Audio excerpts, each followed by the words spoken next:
saja saya berada di daerah Cideng ya. Ini jalan Musik. Ini Musik ke sana terus lurus ya, langsung ketemu perapatan, lurus terus ketemu Roxy Mas ya. Kalau belok kiri ke Tomang di perapatan situ nih. Nah, di sini saya akan mulai salah satu jualan mie ayam yang di samping saya nih. Nah, namanya mie ayam Garuda ya. Sebelumnya pernah direview sama ini Abang Pin ya, bisa lihat di channelnya ya. Jadi kita kesannya akan mulai dengan penjualnya ya. Oh, dia sampingan dengan ayam penyet sambil hijau ya. Soto bening Betawi, soto bening gue.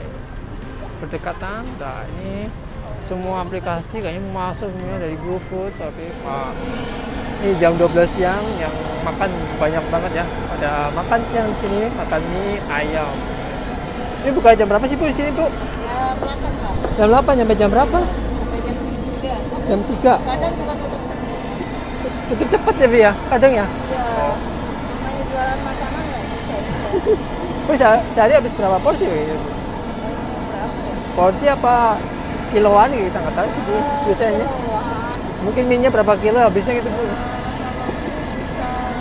Kalau hari kerja ya, kalau hari libur lebih banyak. Oh lebih banyak. Jualan mie udah lama gitu ya? 2008. 2008. Oh, di ini ya, di portal Bu ya? Pindah-pindah dekat sini. Oh di sini aja. Ini minyak sekali bikin mie banyak nih, nyampe 6-7 ya.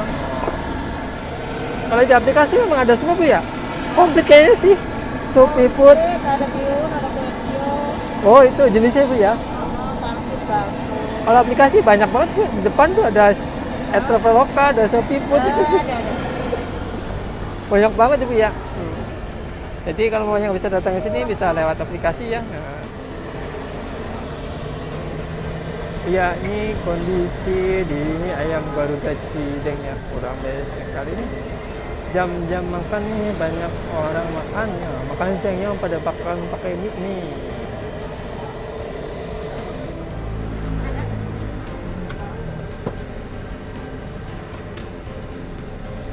Ini satu porsi untuk mie ayamnya. Ini ayam bakso nih. Daging ayamnya tuh melimpah banget ya untuk topping daging ayamnya.